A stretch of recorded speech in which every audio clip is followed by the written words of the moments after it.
Hello' guys, good morning. মই আজি আপোনালোকৰ আগত কেঁচা আমৰ এটা মিঠা ৰেচিপি লৈ আহিছোঁ। আপোনালোকে প্ৰথমতে চাওক, এয়া কেঁচা আমখিনি মই ভালকৈ ধুই চফা কৰি লৈছোঁ। তাৰপিছত এয়া মই এনেকৈ বাকলিখিনি গুচাব লাগিব।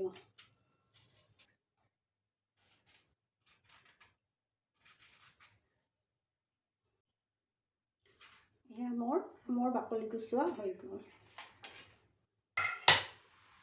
এতিয়া মই আমখিনি এনেকৈ দীঘলে দীঘলে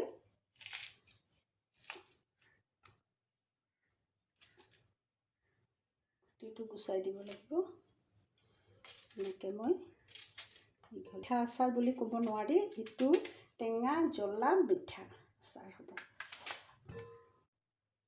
মোৰ এয়া গোটেইখিনি আম কটা হৈ গ'ল। এতিয়া মই সেইখিনি অকণমান হালধি সানি ৰ'দাব লাগিব। ভালকৈ সানি অকণমান ৰ'দত দিব লাগিব। এঘণ্টামান মই ৰ'দাই ল'ম। এইপিনে মই এতিয়া মছলা অকণমান ৰেডি কৰিম। এয়া দেখিছে, শুকান জলকীয়া আধা চামুচ, মেথি আধা চামুচ, কালজিৰা এচামুচ, জিৰা আৰু আধা চামুচ গুৱামৰি। এইখিনি মই অকণমান গেছটো মই অন কৰিয়ে থৈছোঁ। ইমান অকণমান ভাজি ল'ম, মছলা তৈয়াৰ কৰিম।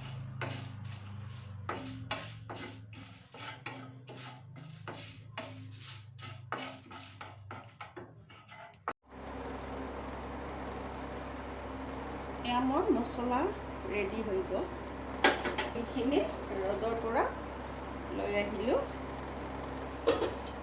এখন কেৰাহী উঠাই দিছোঁ। ইয়াতে মই মিঠাতেল দিম অলপমান।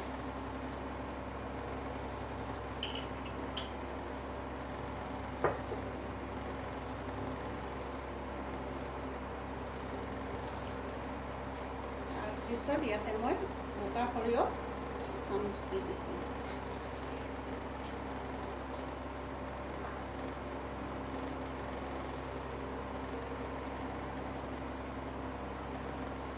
তাৰপিছত মই এই আমখিনি ইয়াতে দি দিম।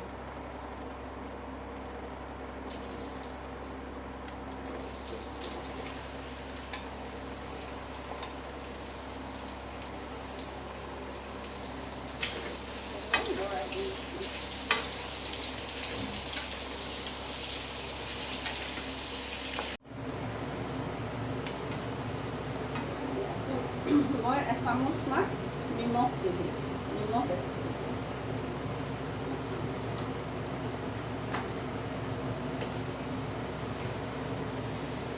আৰু মই কাশ্মীৰী মিৰ্চটো কালাৰৰ কাৰণে অকণমান ইয়াতে দি দিম।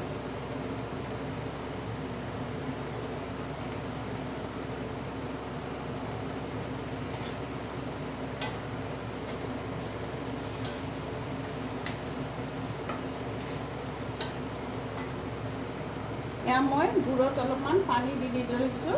এইখিনি মই গুড়েদি বনাম। এই গুড়খিনি দি দিছোঁ। এবাটি গুড় লৈছোঁ।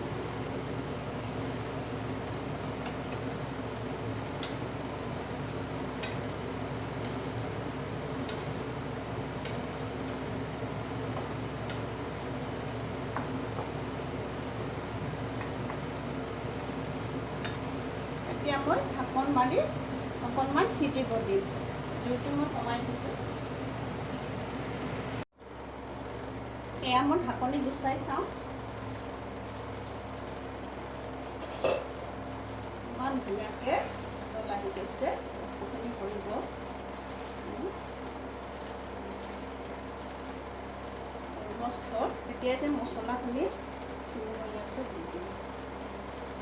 তৈয়াৰ কৰিছিলোঁ, এইখিনি মই দি দিছোঁ। ধুনীয়া চেণ্ট আহিছে। আৰু মই একদম শেষত নেমু টেঙাৰ ৰস দি দিছোঁ। বহুদিনলৈ যাতে ভালে থাকে, ষ্ট'ৰ কৰি ৰাখিব পাৰিব। এমাহ 2 মাহ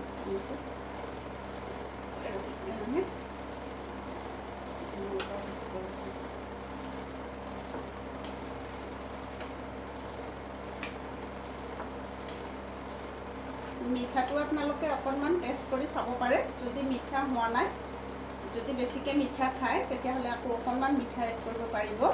গুড় বা চেনি যি দিয়ে অকণমান টেষ্ট কৰি চাব পাৰে। আৰু যদি কম মিঠা খায় তেতিয়াহ'লে এইখিনি একদম পাৰফেক্ট। এবাটি মিঠা 1 কিলো আমৰ কাৰণে একদম পাৰফেক্ট। মোৰ আচাৰ একদম ৰেডি। মোৰ আচাৰ একদম ৰেডি হৈ গ'ল। ভিডিঅ'টো চাই কেনে পালে গাইজ? যদি ভাল পাইছে তেতিয়াহ'লে লাইক, শ্বেয়াৰ আৰু ছাবস্ক্ৰাইব কৰি দিব।